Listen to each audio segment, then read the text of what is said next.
Make no mistake, there's a hierarchy in the NBA, and whether it's through blistering, fast-paced offenses or stifling lockdown defenses, every spot in the pecking order is earned through blood, sweat, and tears. And for every champion that has been enshrined in NBA history, there are 29 other parties that have tasted bitter defeat.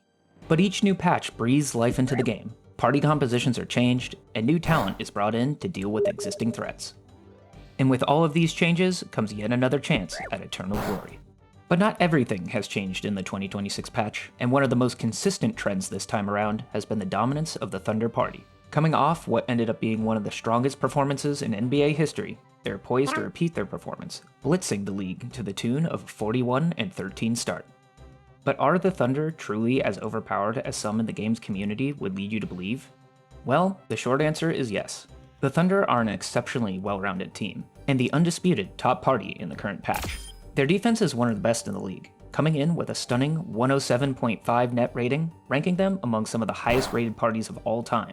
But it's clear that they still can be defeated. In fact, there have been some pretty notable losses already this season, and the strategies used against the Thunder party have been pretty interesting.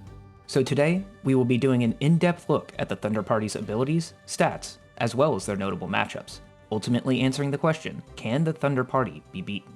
First, let's touch on the Thunder party as a whole. They currently boast some of the strongest base stats across the board, with elite level offense and intelligence. However, their greatest strength is actually their mobility and defense stats, which are among some of the highest in recent history.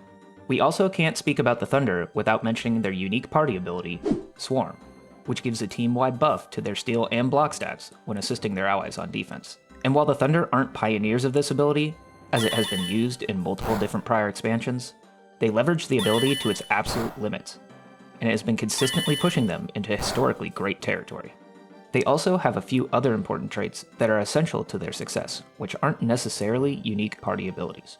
Their party composition allows them to field defensive specialists across multiple positions, while still dealing top 5 damage in the league. This strategy hinges on SGA's incredible ability to generate efficient offense, despite the offensive drawbacks of some of his teammates. In particular, his use of Assassin, which drastically boosts his mid-range damage, is almost impossible to defend against, no matter who he is matched up against. This isn't to say that the rest of the Thunder party can't inflict damage by themselves though, and in particular, Chet Holmgren and Jalen Williams are quick to punish mismatches by bludgeoning them with devastating melee damage.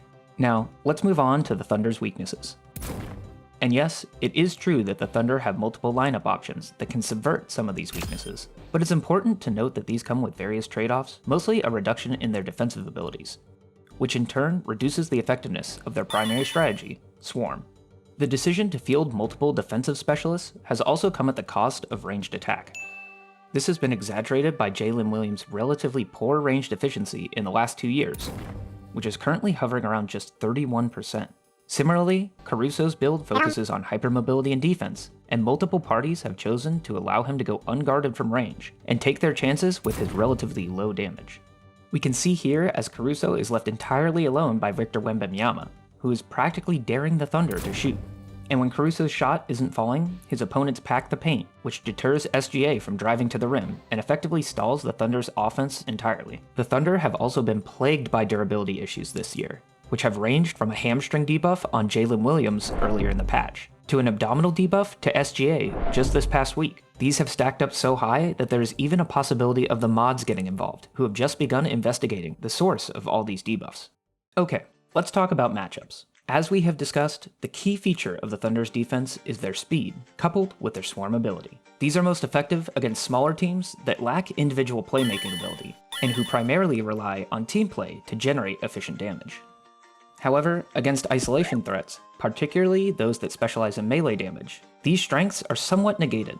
Swarm can't be used as effectively when the ball isn't rotating between individual offensive players, and their collective size and length isn't a factor against some individual specific matchups. This is most obvious against the Spurs party, where Wemby's towering height, combined with the speed of the Spurs guards, makes proccing Swarm nearly impossible. Watch here as De'Aaron Fox blows by his defender, leaving no time for rotation from the Thunder defense. Castle and Harper also get in on this action, blowing past the OKC guards before help can arrive. And we obviously can't forget about Wemby, who's the focal point of the Spurs party on both the offensive and defensive ends.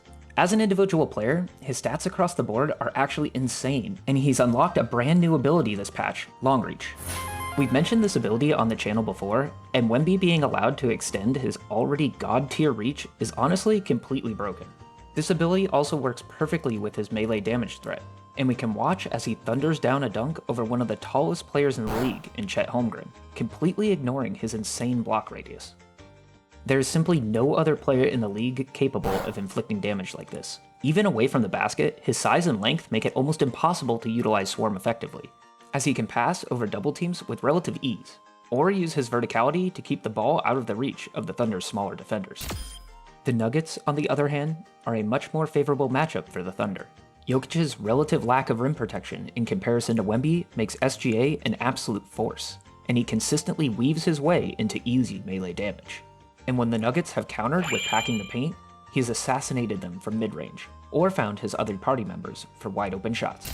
While on the defensive end, the Nuggets' reliance on passing and ball movement allows OKC to use Swarm to devastating effect. The Thunder feasted in their last matchup to the tune of 12 blocks and 6 steals, and basically spammed Swarm on every single possession. The results speak for themselves, with OKC never trailing in their previous game. However, OKC should be careful not to overlook the Thunder party, as Jokic is a matchup nightmare regardless of the situation. His offensive stats are basically the highest in the game, and his passive good as gold allows him to negate the active abilities of other players. This is particularly useful when he's matched up against Chet, as he can negate Chet's long reach ability to score over and around his normally stifling defense. Even when the Thunder proc Swarm, Jokic can punish their rotations with his pinpoint passing and gives his off carries easy looks. Ultimately, the rest of the league should still be worried at this point in the patch. If there was one statistic that truly summarizes OKC's dominance, I would say it's net rating.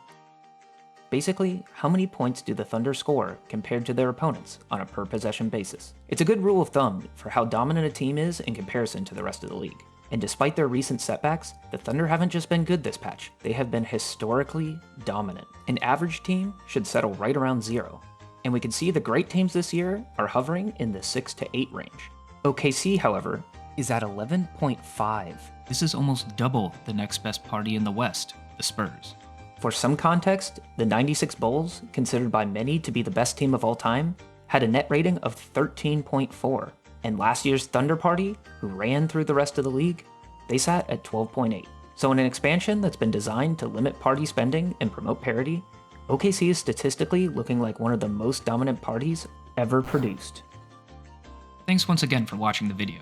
If you'd like to see some positional breakdowns, consider watching some of my other content posted here. I'll be working in more team breakdowns and tier lists in the future, so be sure to comment what content you'd like me to work on next.